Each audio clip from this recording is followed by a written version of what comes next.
शिव महापुराण, यहाँ तक विष्णु पुराण करती है, स्कंद पुराण वर्णन करती है, कार्तिक खंड वर्णन करता है कि तुलसी का क्यारा गोल है, चौकोर है, षडाकार का है। उसका भी प्रमाण हमारे शास्त्र में लिखा हुआ है कि अगर तुलसी का कुंड गोल है तो वो ऐश्वर्य प्राप्त करता है, तुलसी का कुंड चौकोर है तो वो वंश की वृद्धि करता है, तुलसी का कुंडा अगर षडाकृति का है, 6 फलक वाला है तो वो घर में संपदा की वृद्धि करता है। तुलसी के कुंड का भी प्रमाण हमारे यहाँ शास्त्र में लिखा हुआ है कि कुंडा कैसा होना चाहिए, तुलसी के कुंड की आकृति कैसी होना चाहिए, तुलसी का कुंड होना कैसा चाहिए, उसका भी प्रमाण हमारे यहाँ स्कंद पुराण में लिखा हुआ है, विष्णु पुराण में लिखा हुआ है कि आपको क्या किस रूप में चाहिए। पर जगत है ना, दुनिया के आगे हाथ फैलाओ, जाकर निवेदन करो, यहाँ वाले बाबा के पास हो या वहाँ वाले बाबा के पास हो या उसके पास हो या उसके पास हो या जगत के पास जाओगे दुख पाओगे, रुपया खाएंगे, चूना लगाएंगे, धक्के मार कर निकाल देंगे, 2-4-8 दिन घुमाएंगे फिराएंगे, कल आना परसों आना नरसों आना, ऐसा करना वैसा करना, बस बाबा यही घुमाते रहेंगे और तुम्हारे धन का चूना लगाते रहेंगे। पर निवेदन है इनसे बचकर शिव की शरण में जाकर भगवान शास्त्र में जो लिखा है उसके अनुसार हम क्यों ना कर्म करें जिसका फल हम पा जाए, हम क्यों ना ऐसा कर्म करें जिसके फल को हम पा सकें, हम क्यों भ्रमित हुए। हमारे यहाँ तुलसी के कुंड का भी विधान है, गोल कुंडा है ऐश्वर्य देगा, चौकोर कुंडा है। आप लोग कई बार देखे होंगे किसी किसी के यहाँ चौकोर तुलसी का क्यारा होता है, कुंडा होता है, वो वंश बड़ा, षडाकृति का है, वो धन देता है, संपदा। दोष हमारा है, हम तुलसी के कुंडे के नीचे शंकर जी को रख देते हैं, क्यों कि यहीं तुलसी जी को पानी चढ़ाएंगे, यहीं शंकर जी को चढ़ा देंगे। दोष, तुलसी के कुंड के नीचे हम सर्पदेव को रख देते हैं, नाग देवता रख देते हैं, पानी चढ़ाएंगे, पात्री रख देते हैं, नहीं, इसका दोष हम सबको स्वयं अगर गलती करते हैं तो स्वयं को। कैसा कुंड हो, 7 तरह के कुंडों का व्याख्यान तुलसी के रूप में कहा गया है। पहला गोल, दूसरा चौकोर, तीसरा षडाकृति, चौथा त्रिवेणी, 3 कोने वाला कुंडा। शास्त्र कहता है जिसके मार्ग घर में टुकड़े हो रहे हो, घर विभाजन की ओर हो रहा हो, तो 3 कोण का कुंडा घर में रखकर पूजा करने पर परिवार एक हो जाता है। 5वां, गार्डन में बिना कुंडे का, बिना कुंड का जो तुलसी का पौधा रोपित होता है, बिना कुंड के एक बगीचा जैसा बो दिया जाता है, तुलसी तुलसी उत्पन्न हो जाती है। महाराज वहां पर संपदा तो रहती है पर चिंता बहुत रहती है, टेंशन बहुत रहती है। क्यों?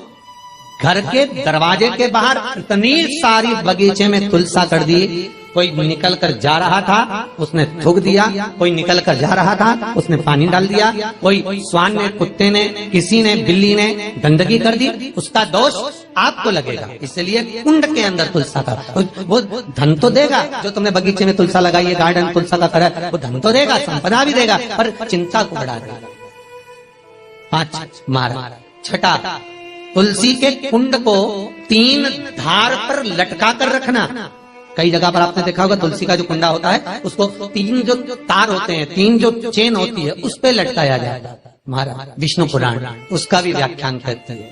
महाराज वहां व्यक्ति के कार्य उन्नति की सीढ़ी की ओर बढ़ जाते हैं।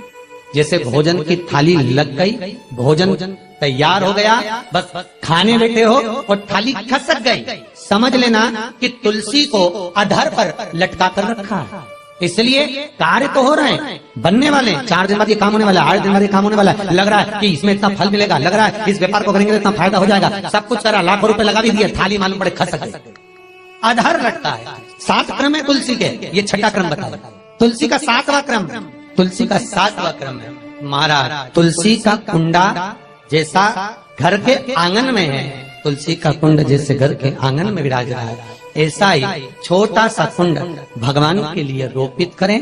प्रतिदिन भगवान की सेवा करते समय तुलसी का कुंड सम्मुख रखकर उसकी आराधना करना, फिर उस कुंड को वापिस बाहर ले जाकर रखना, फिर दूसरे दिन पूजन के समय पर कुंड को लाकर रखना। हम तो यहाँ तक कहते हैं विष्णु पुराण गर्ग संहिता कल्याण का तुलसी अंग यहाँ तक वर्णन करता है कि आप पूरे साल ये नहीं कर सकते तो कम से कम कार्तिक के महीने में भगवान के सामने तुलसी का छोटा कुंड, चौकोर वाला, गोल नहीं, चौकोर कुंड लाकर भगवान के सामने रखकर छोटा सा कुंड का पूजन कर भगवान के साथ उस कुंड को वापस बाहर विराजमान करें, फिर कल लेकर आए, फिर विराजमान। आप पूरे साल नहीं कर सकते तो 1 महीना, उसका फल 1000 गुना प्राप्त होता है। तो किस चीज के लिए कहा गया कि तुलसी का कुंडा एक बाहर हो, एक घर के अंदर मंदिर के सामने पूजन के लिए रखा जाए? तो कहते हैं उस घर में वैभव, सत्ता, संपदा, लक्ष्मी, समृद्धि, शांति की कभी कमी नहीं है, कभी प्राप्ति, सुख की, आनंद की। 7 तरह के कुंड, 7 तरह के तुलसी के रोग का वर्णन हमारे यहाँ विष्णु पुराण में किया गया। आप किस भाव से कर रहे हैं ये आपके महाराज। स्त्रियों के, नारियों के जितने भी रोग होते हैं, बीमारियां होती हैं, रजोधर्म से जुड़ी हुई जो भी तकलीफें होती हैं, उसका भी व्याख्यान देवी भागवत में स्पष्ट कहा गया।